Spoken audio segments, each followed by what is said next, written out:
Assalamu alaikum. So today we'll talk about another very important topic and that is Pakistan China relationship.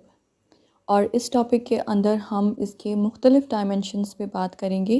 Like will talk about the strategic and military partnership of Pakistan and China.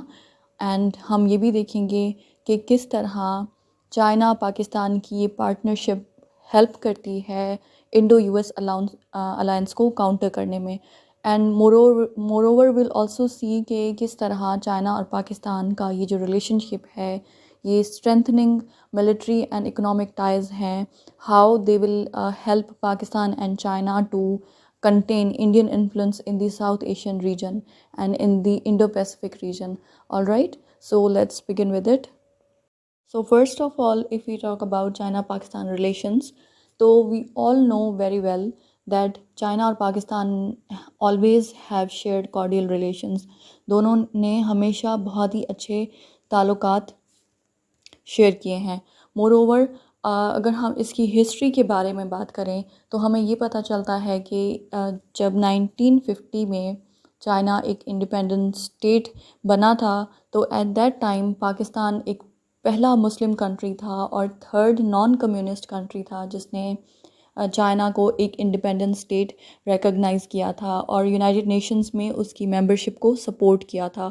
All right, और अगर हम further आगे चलते हैं तो in 1960s in 1963 we know that Pakistan और China के बीच में एक जो बॉर्डर पर डिसएग्रीमेंट था उसको फाइनली रिजॉल्व कर लिया गया। And I think the date was 2 March 1963 जबकि finally the border treaty was concluded between China and Pakistan. ठीक है, इस तरह जो एक बॉर्डर डिस्प्यूट है उसको हमेशा के लिए ख़त्म कर दिया गया। And since then both countries have enjoyed very good relations. अब अगर इससे आगे चलें तो इन 1965 जब पाकिस्तान और इंडिया की वॉर हुई थी स्टार्ट, तो उस वॉर के दौरान चाइना ने पूरे तरीके से पाकिस्तान को सपोर्ट किया, पाकिस्तान को हर तरह की सपोर्ट की यकीन दहानी कराई। और उसके बाद ओवरऑल जो पिछली पूरी सेंचुरी थी उसमें पाकिस्तान और चाइना ने मुख्तलिफ जो सेक्टर्स हैं मुख्तलिफ डोमेन्स में एक दूसरे के साथ कोऑपरेट किया और ओवरऑल उन्होंने फ्रेंडली रिलेशंस अपने बरकरार रखे। And if we talk about this century 21st century, तो सबसे पहले जैसे ही ये सेंचुरी स्टार्ट होती है तो देयर इज़ इवेंट ऑफ 9/11 और पोस्ट 9/11 के बाद हम देखते हैं कि चाइना और पाकिस्तान की जो मिलिट्री और इकोनॉमिक कोऑपरेशन है वो मज़बूत से मज़बूत होती जाती है। और इसका सबसे मेजर जो फैक्टर है जिसकी वजह से चाइना और पाकिस्तान का रिलेशन ज़्यादा मज़बूत होता है, that is the strengthening Indo US alliance. पिछले 2 डेकेड्स पर अगर हम नज़र डालें तो हम देखते हैं यूएस और इंडिया के बीच में मुख्तलिफ़ किस्म की बहुत ही हाई लेवल की एग्रीमेंट साइन की जाती हैं। मुख्तलिफ़ एरियाज़ पे उनका फोकस होता है, including defence, including security and economy and energy. तो इन तमाम एरियाज़ में उनके बीच में कॉपरेशंस होती हैं और एग्रीमेंट साइन किए जाते हैं। For example quad alliance, we know कि क्वाड अलायंस एक बहुत ही स्ट्रॉन्ग अलायंस है जिसके लिए कहा जाता है कि in future it could become the Asian NATO.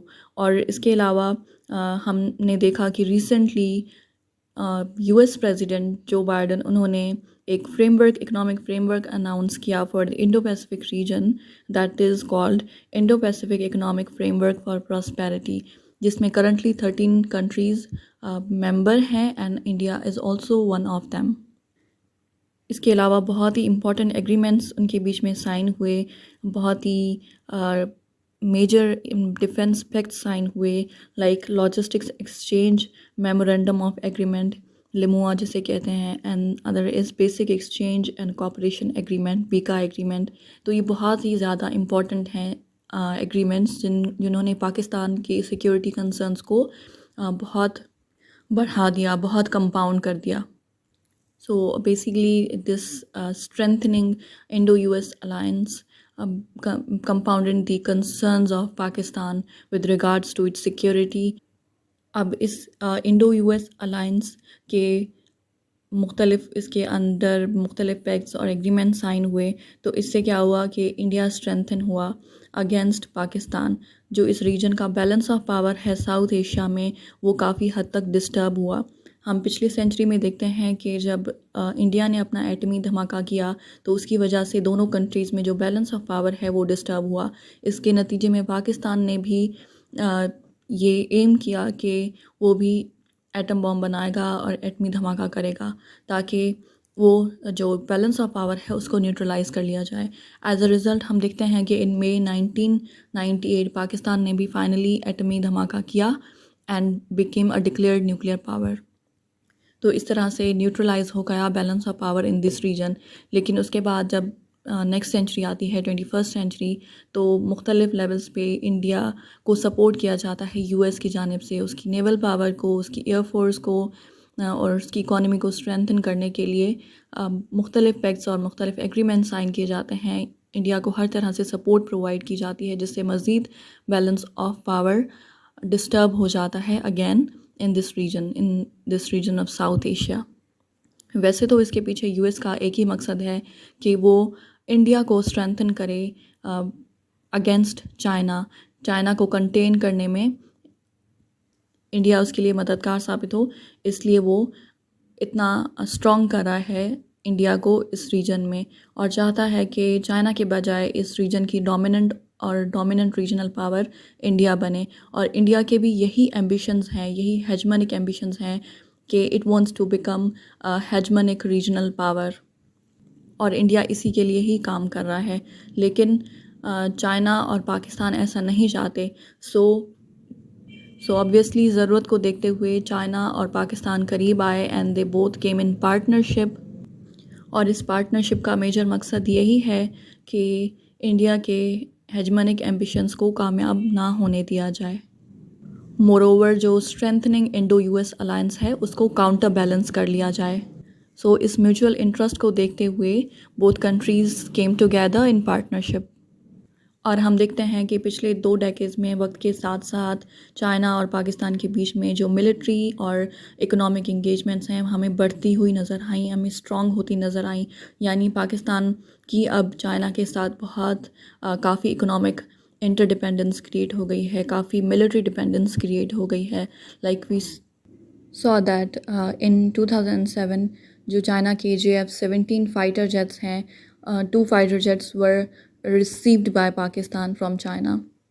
इसके अलावा technology was also transferred and Pakistan was equipped with the resources for the production of the JF-17 fighter jets.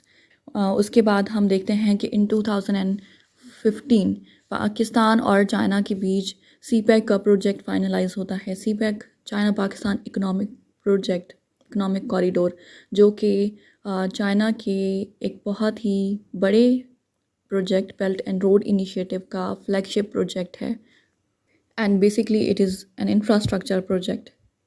और चाइना पाकिस्तान इकोनॉमिक कॉरिडोर के 3 फेजेस में मुख्तलिफ levels पे development की जाएगी, जिसमें पाकिस्तान की एनर्जी प्रोजेक्ट्स पे काम किया जाएगा, पाकिस्तान के इंफ्रास्ट्रक्चर को डेवलप किया जाएगा और पाकिस्तान के गवादर पोर्ट को डेवलप किया जाएगा, और मुख्तलिफ़ एरियाज़ में स्पेशल इकनॉमिक जोन्स बनाए जाएंगे। तो ये पाकिस्तान के साथ एग्रीमेंट तब साइन हुआ था जब पाकिस्तान डेस्परेटली किसी फाइनेंशियल हेल्प की नीड में था। ऑलराइट, और ये पाकिस्तान के लिए एक लाइफलाइन है ये प्रोजेक्ट। अगर ये सक्सेसफुली एग्जीक्यूट हो जाता है तो it will massively contribute towards the Pakistan's economy. और हमने रिसेंटली भी देखा कि J-10C एयरक्राफ्ट जो हैं वो भी चाइना ने भेजे पाकिस्तान को। J-10C aircrafts were also received by Pakistan in March 2022, which is obviously a very important development. और ये बहुत ही एक अच्छा तैयारा है जो कि कंपेयर किया जाता है राफेल तैयारे के साथ, जो कि इंडिया ने बहुत ही एडवांस टेक्नोलॉजी वाले एयरक्राफ्ट्स लिए हैं from Russia. Alright, so these were some highlights about the China-Pakistan relationship and their growing military and economic engagements. Now, if we talk about the balance of power in this region in South Asia, तो we get to know कि as I told you before के time to time ये जो balance of power का system है ये disturb होता रहा है साउथ एशिया के रीजन में, specially between China Pakistan and India. Initially हमने देखा कि इंडिया एक न्यूक्लियर पावर बना तो उसके रिस्पांस में पाकिस्तान ने भी एटमी धमाका किया एंड एक डिक्लेयर्ड न्यूक्लियर पावर बना। उसके बाद हम पाकिस्तान और इस सेंचुरी में देखें तो पाकिस्तान और इंडिया के बीच में एक तरह की आर्म्स रेस स्टार्ट हुई जिसने फर्दर जो है इस रीजन में बैलेंस ऑफ पावर को डिस्टर्ब किया। और अगर हम अभी देखें तो हमें ये पता चलता है कि power has shifted in India's favour. और इंडिया के फेवर में ये बैलेंस ऑफ पावर शिफ्ट क्यों है, that is particularly and mainly because of the Indo US strategic partnership. और यही वजह है कि इस बैलेंस ऑफ पावर को अगेन न्यूट्रलाइज करने के लिए या कुछ हद तक बैलेंस करने के लिए now Pakistan has increase its engagement with China. और इसलिए पाकिस्तान और चाइना ने पार्टनरशिप कर ली है against the US Indo partnership, क्योंकि ऑब्वियसली पाकिस्तान अकेला इज़ नॉट केपेबल इनफ कि वो इंडिया से मुकाबला कर पाए, तो ऑब्वियसली उसे किसी स्ट्रॉन्ग पावर की पार्टनरशिप में आना होगा। So for that Pakistan has come in alliance with China to counterbalance the Indo-US alliance and also to counter the Indian hegemonic ambitions. तो ये दो बेसिक एम्स हैं इस अलायंस के, और you can say these two are the basic aims of this China Pakistan partnership. So now if we talk about the basis of China Pakistan relationship, तो हमें पता चलता है कि दोनों कंट्रीज़ ने मुख्तलिफ़ प्लेटफॉर्म्स पर मुख्तलिफ़ एरियाज़ में एक दूसरे को सपोर्ट किया है। यानी कि उन दोनों की रिलेशनशिप की बेसिस जो है that is mutual interest. More over उनका जो डाइवर्जन ऑफ इंटरेस्ट भी है अगर किसी एरिया में, तो that is easily resolved. More over the thing is that China की हमेशा से ये स्ट्रेटजी रही है, ये हमेशा से एक उसकी हैबिट रही है कि वो किसी कंट्री के इंटरनल मैटर्स में कभी इंटरफेयर नहीं करता और ना ही किसी कंट्री की इंटरफेरेंस को कबूल करता है। सो इसलिए चाइना और पाकिस्तान के रिलेशंस हमेशा काफ़ी बैलेंस रहे हैं। They are not really easily influenced by the Pakistan US relations. So this is the speciality of this relationship, this partnership. अब अगर हम देखें कि चाइना और पाकिस्तान किन मामलात पे एक दूसरे को सपोर्ट करते रहे हैं, तो वी नो कि इस रीजन में टेररिज्म को काउंटर करने के लिए चाइना और पाकिस्तान एक दूसरे की बहुत मदद कर सकते हैं। और स्पेशली अगर हम चाइना की बात करें तो पाकिस्तान उसके लिए एक गेटवे के तौर पर है टू रीच और to access the Middle Eastern countries. That means कि चाइना को पाकिस्तान एक बहुत ही ईजी और सेफ़ एक्सेस प्रोवाइड कर सकता है to the Middle Eastern countries जो कि एनर्जी रिच कंट्रीज़ है, और वहाँ और मिडल ईस्टर्न कंट्रीज़ पे चाइना अपने एनर्जी इंपोर्ट्स के लिए काफ़ी हद तक डिपेंड करता है। And next thing is that कि चाइना का जो इंडियन ओशन से गुज़र है वो सेफ़ रूट नहीं है चाइना के लिए। It's no more a safe route for China. और इसी के एक ऑल्टरनेटिव के तौर पर चाइना ने गवादर पोर्ट को डेवलप करना चाहा है ताकि गवादर पोर्ट एक ट्रेड ट्रांजिट बने और चाइना को एक सेफ़ रूट प्रोवाइड करे for its imports and exports. तो basically the thing is that अगर पाकिस्तान का गवादर पोर्ट, पाकिस्तान का सी पैक, ये प्रोजेक्ट अच्छा एग्जीक्यूट हो जाता है, इसके तमाम प्रोजेक्ट्स अच्छे से डेवलप कर लिए जाते हैं और गवादर पोर्ट को फंक्शनल कर लिया जाता है टाइम पे, तो it will really help China और strengthen China in this region. Moreover इस रीजन में चाइना के इन्फ्लुएंस को बढ़ाने में भी उसके लिए काफ़ी मददगार साबित होगा, and that's all because of Pakistan. तो एक तरह से मिडिल ईस्टर्न कंट्रीज़ तक भी चाइना का एक्सेस ईजी हो जाएगा और इंडियन ओशन के थ्रू भी चाइना को अपने इंपोर्ट्स और एक्सपोर्ट्स के लिए एक सेफ़ एक्सेस प्रोवाइड हो जाएगा through the Gwadar port obviously. इस तरह China can also really easily access the Central Asian countries. और इस सी पैक प्रोजेक्ट के अंडर मुख्तलिफ़ प्रोजेक्ट्स पे काम किया जा रहा है, जैसे कि एनर्जी प्रोजेक्ट्स हो गया, जैसे कि सिविल न्यूक्लियर एनर्जी प्रोजेक्ट्स हो गए, या फिर स्पेशल इकोनॉमिक जोन्स हो गए। एंड इंफ्रास्ट्रक्चर पे बहुत अच्छा काम चल रहा है, और टेक्नोलॉजी के हवाले से, टेक्नोलॉजी ट्रांसफ़र के हवाले से, एग्रो इंडस्ट्री डेवलपमेंट के हवाले से बहुत प्रोजेक्ट्स मौजूद हैं और उन पे काम चल रहा है। और अगर डिफेंस की बात करें तो रिसेंटली पाकिस्तान की जो मिलिट्री डिपेंडेंस है विद चाइना वो बहुत ज़्यादा हद तक बढ़ चुकी है, because West has kind of abandoned Pakistan. तो उसको ऑब्वियसली उसको कंपनसेशन के लिए किसी और की ज़रूरत है, तो फॉर दैट पाकिस्तान ने चाइना की तरफ देखा है, and China as time tested friend is again helping Pakistan in this regard. और वो डिफेंस टेक्नोलॉजी भी पाकिस्तान को प्रोवाइड कर रहा है, और moreover it's also providing Pakistan with the advanced aircrafts like J-10C, और मुख्तलिफ़ एरियाज़ में पाकिस्तान की डिफेंस के हवाले से काफ़ी मदद कर रहा है। और इसका मकसद यही है कि जो रीजनल पीस है उसको इंश्योर किया जाए, और अगर रीजनल पीस को बरकरार रखा जाता है, मेंटेन कर लिया जाता है, तो that will be a progressive step towards the completion of the China-Pakistan economic corridor, जो कि इन दोनों कंट्रीज़ के लिए बहुत ही ज़्यादा इम्पॉर्टेंट है। दिस इज़ द रीज़न कि चाइना इसमें काफ़ी ह्यूज इन्वेस्टमेंट्स कर रहा है। जो ह्यूमन टू ह्यूमन कांटेक्ट है वो भी काफ़ी मैसिव लेवल पे इंक्रीज़ हो चुका है। पाकिस्तान के स्टूडेंट्स जाते हैं वहाँ पढ़ाई करने के लिए, और उनके स्टूडेंट्स यहाँ पर आते हैं पढ़ने के लिए। मोरोवर यहाँ पे कन्फ्यूशियस डिपार्टमेंट्स डेवलप कर लिए गए हैं जहाँ पे चाइनीज़ लैंग्वेज सिखाई जाती है। तो ओवरऑल मुख्तलिफ़ एरियाज़ में काफ़ी इंगेजमेंट को इंक्रीज़ किया गया है in order to make this project CPEC a success। और इस तरह ये अलायंस एक पाकिस्तान और चाइना की जो पार्टनरशिप है, स्ट्रेटेजिक और मिलिट्री पार्टनरशिप, एक ये बहुत मेजर रोल प्ले कर रही है इन दोनों कंट्रीज़ के जो कंसर्न्स हैं उनको काफ़ी हद तक एड्रेस करने में। जैसा कि जो चाइना की साउथ एशिया पॉलिसी है उसका बेसिक मकसद यही है कि किसी तरह इंडो US अलायंस को काउंटर किया जाए। मोर ओवर जो इंडिया से उस सिक्योरिटी थ्रेट्स हैं उनको न्यूट्रलाइज़ कर लिया जाए। तो इस कॉपरेशन के थ्रू काफ़ी हद तक चाइना के उन कंसर्न्स को एड्रेस कर लिया जाता है। मोरोवर अगर पाकिस्तान की बात करें तो पाकिस्तान का भी जो इंडिया से एक थ्रेट है उसको वो काफ़ी हद तक एड्रेस हो जाता है। And also obviously this China Pakistan strategic partnership is acting as a hedge against the Indo US alliance.